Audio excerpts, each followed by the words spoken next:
ऐसा मंदिर जहां होती है यमराज की पूजा, मरने वाले मनुष्य की आत्मा का होता है यहां अंतिम फैसला। भयंकर दिखने वाले यमराज और उनकी बहन को धरती पर जन्मे सबसे पहले इंसान में से एक कहा जाता है। इन्हें यमलोक का देवता कहा जाता है, लेकिन फिर इनका धरती पर जन्म कैसे हुआ?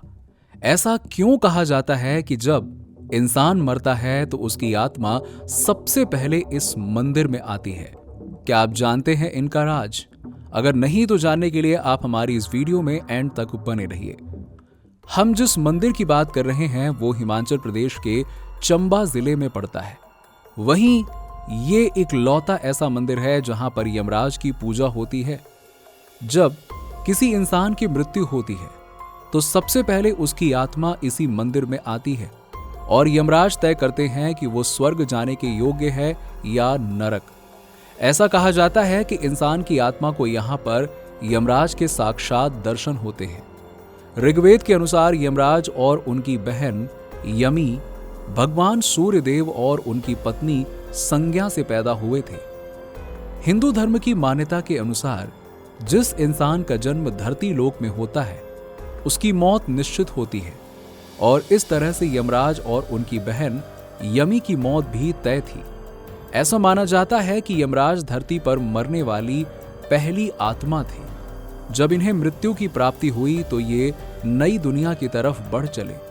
जब हम यमराज के बारे में सोचते हैं तो हमारे दिमाग में एक भयंकर और अजीब दिखने वाला शरीर दिखाई देता है जो महिषा यानी कि भैंसे पर सवार होता है।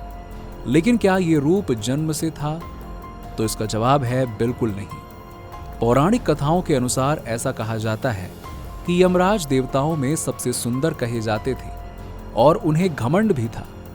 इसी के साथ ही यमराज अपनी सुंदरता में इतने मग्न थे कि अपना कर्तव्य तक भूल गए थे और इसका परिणाम यह हुआ कि धरती इंसानों से दबने लगी और धरती मां ने शिव जी से इस बारे में अवगत कराया।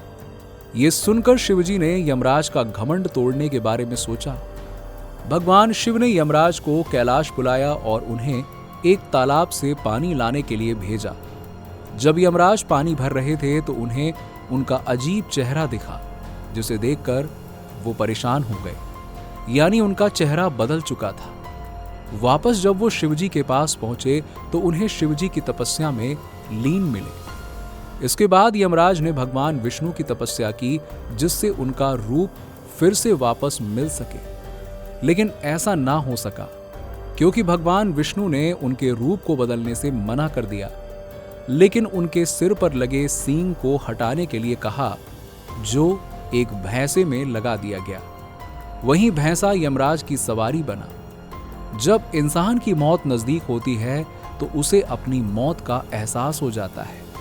इसके अलावा यमराज इंसान की मौत से पहले उसे 4 चिट्ठियां भेजते हैं, ऐसा गरुड़ पुराण में कहा गया है। प्राचीन समय में एक व्यक्ति जिसका नाम अमृत था और वो अपनी मौत से बड़ा चिंतित था। मृत्यु से बचने के लिए अमृत यमराज की तपस्या करने लगा और उसकी तपस्या से यमराज खुश होकर उसके सामने प्रकट हुए और उसे वरदान मांगने के लिए कहा।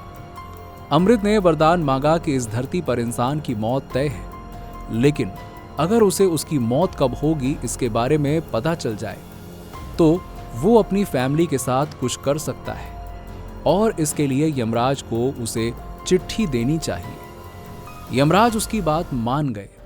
धीरे धीरे समय बीतने लगा और अमृत बूढ़ा हो चला। उसके बाल सफेद हो गए और दांत भी गिर गए और एक वक्त ऐसा भी आया जब वो भयंकर बीमारी से ग्रसित हो गए। फिर भी उन्हें अपनी मौत का डर नहीं लगा। एक दिन उनका समय अंत आ गया तो यमराज उन्हें लेने के लिए आए और उन्हें साथ चलने के लिए कहा। इस पर अमृत को बुरा लगा क्योंकि उनके साथ धोखा हुआ था। उन्हें यमराज ने कोई चिट्ठी नहीं दी थी। इस पर यमराज ने कहा कि उन्होंने अमृत को 4 चिट्ठियां दी थीं और ये चिट्ठियां कागज पर नहीं उनके शरीर पर थीं, जो बाल सफेद होना, दांत गिरना, रोशनी कम होना और आखिरी वक्त में शरीर का काम कर देना बंद होना। इस तरह यमराज उसके प्राण लेकर चले गए। एक मान्यता के अनुसार यमराज का जन्म धरती पर विदुर के रूप में हुआ था, जो महाभारत काल में थे। इनके जन्म के बारे में कहा जाता है कि एक बार जब ऋषि मांडव तपस्या में लीन थे तो उनके आश्रम में कुछ चोर घुस आए। सिपाही ने जब चोरों को पकड़ा तो ऋषि को इन्हें छिपाने का दोषी माना। इसके बाद राजा ने ऋषि को फांसी की सजा सुनाई, लेकिन जब फांसी पर लटकाए जाने के बाद ऋषि नहीं माने तो राजा ने निर्दोष मानकर उन्हें छोड़ दिया। इस पर क्रोधित होकर ऋषि यमराज के पास गए और इस सजा का कारण पूछा तो यमराज ने कहा कि उन्होंने बचपन में एक चींटी को मारा था। यह सुनकर ऋषि क्रोधित हो गए और कहा कि बचपन में किसे पता होता है गुण दोष ये सारी चीजें, और यमराज को श्राप दे दिया कि उनका जन्म धरती पर शूद्र जाति में होगा। तभी माना जाता है कि यमराज का जन्म धरती पर विदुर के रूप में हुआ था। दोस्तों, ऐसे ही और भी वीडियो देखने के लिए आप हमारे चैनल धर्म मिस्ट्री को सब्सक्राइब कर वीडियो को लाइक और शेयर करिएगा।